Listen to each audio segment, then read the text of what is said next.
अस्सलाम वालेकुम दोस्तों, उम्मीद करता हूँ कि मेरे सब दोस्त खैरियत से होंगे। Welcome back to my YouTube channel. I hope आप सबकी ईद अच्छी गुजरी होगी।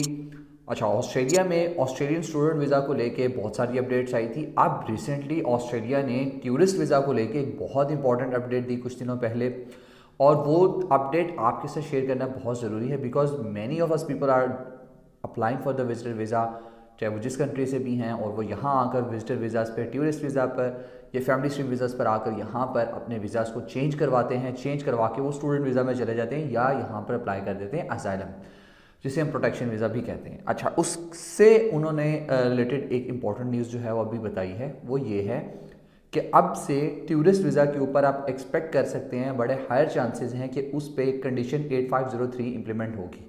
अब हमें यहाँ पे जानना है कि कंडीशन 8503 क्या है।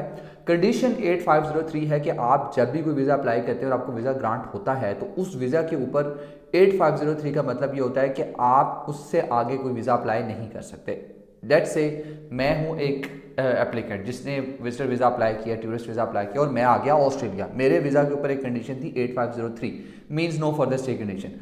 तो मैं जब यहाँ पर आ गया, मेरा वीज़ा ख़त्म होने लगा था, मैं यहाँ स्टे करना चाहता था क्योंकि मैं अपने एजेंट को 50 लाख 60 लाख या 1 करोड़ रुपए पे करके आया था। तो मैं चाहता था मैं यहाँ पे परमानेंट हो जाऊँ। मैंने अपनी ज़मीनें बेच दी, मैंने अपना सब कुछ बेच बूझ के मैं यहाँ पर आ गया, तो अब मैं यहाँ पे रहूँगा परमानेंट। बट मेरे वीज़ा के ऊपर जो कंडीशन है नो फर्दर स्टे, उसका मतलब ये है कि मैं यहाँ पर स्टे नहीं कर सकता, नो फर्दर स्टे।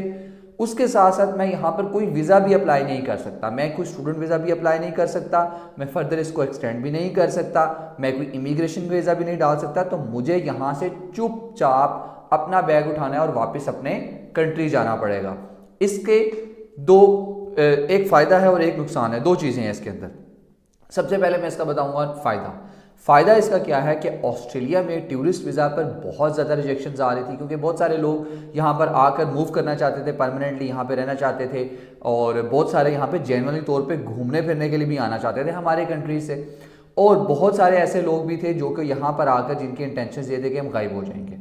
अच्छा, गायब होने वाले भी यहाँ पर एग्जिस्ट करते हैं। अच्छा, अब यहाँ पर इसकी बैड न्यूज़ ये है कि सबसे पहले गुड न्यूज़ ये है इसकी कि जो लोग यहाँ पर आना चाहते थे और उनके वीज़ाज़ नहीं लगते थे, उनके वीज़ाज़ अब से लगा करेंगे। उसमें हायर परसेंटेज होगी एक्सेप्टेंस की, क्योंकि बहुत सारे लोगों को यहाँ से वापस जाना पड़ेगा, और लोगों को पता होगा कि यार हम लोगों को यहाँ से वापस जाना है, तो उनकी तादाद हो जाएगी कम। उनको अपने पैसे 60 लाख 80 लाख एजेंट को नहीं देंगे, और उससे क्या होगा कि एक्सेप्टेंस बढ़ जाएगी उन लोगों की जिनकी जेन्युइन प्रोफाइल्स थी। अब नुकसान उन लोगों का होगा जो लोग यहाँ पर इतने पैसे देकर आते हैं और उनको पता भी नहीं होता कि उनके वीज़ा के ऊपर ये कंडीशन लगी हुई है, और नुकसान उन लोगों का है जो कि ये दरवाज़ा इनके लिए बंद हो गया है। We are sorry to tell you कि ये दरवाज़ा एक बहुत ईजीएस्ट रास्ता होता था उन लोगों के लिए जो कि यहाँ पर आकर सेटल होना चाहते थे, यहाँ पर एजुकेशन परस्यू करना चाहते थे, बिकॉज ऑन शोर आप आ जाते हैं। जब यहाँ पर आकर आप वीज़ा लॉन्च करते थे, इवन स्टूडेंट भी आपका रिफ्यूज़ होता था, तो आप AAT आप जो है वो उसको फाइल कर देते थे, आप ट्रिब्यूनल कोर्ट्स में चले जाते थे, और उस पर आपके 2 से 3 साल निकलते थे, और आप यहाँ पर रहकर इज़ कमाते रहते थे। इन केस अगर वो रिजेक्ट भी होता था तो लोग कहते थे ठीक है, कोई मसला नहीं, हमने इनफ पैसा कमा लिया है, हम अब चलते हैं वापस, कूच करते हैं अपनी कंट्री को, और हम जाके इन पैसों को यूटिलाइज करते हैं। तो अनफॉर्चुनेटली ये रास्ता अब बंद हो चुका है। अगर आपसे अब कोई पैसे चार्ज करता है इतने इस वीज़े के, तो please make sure visa apply करने से पहले ये कंफर्म कर लीजिए कि उसके ऊपर नो फर्दर स्टे कंडीशन ना लगी हो, देन पैसे दें उसको। सेकेंडली, हम तो इस चीज़ को अप्रिशिएट ही नहीं करते कि आप उस पर डन बेसिस पे आप वीज़ाज़ लगवाएं। ऐसे वीज़ाज़ के इतने ज़्यादा पैसे देने के फ़ायदे नहीं हैं। तो इस तरह की मज़ीद वीडियोज़ देखने के लिए मेरा चैनल सब्सक्राइब कीजिए, आपको ऐसी अपडेट्स आती रहेंगी।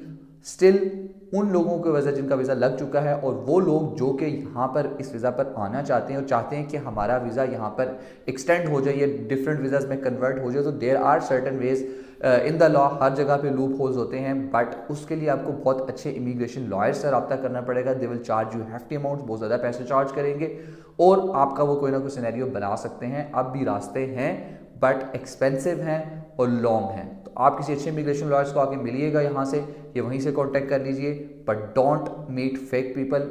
फेक उम्मीदें नहीं लेकर आनी यहाँ पर। आपने किसी भी बंदे को मिलना है तो पहले उसके रिव्यूज़, पहले उसकी प्रोफाइल को अच्छी तरह आपने देख लेना है। आई होप ये वीडियो मेरे बहुत सारे दोस्तों के लिए हेल्पफुल होगी। Thank you for watching today and see you in the next video.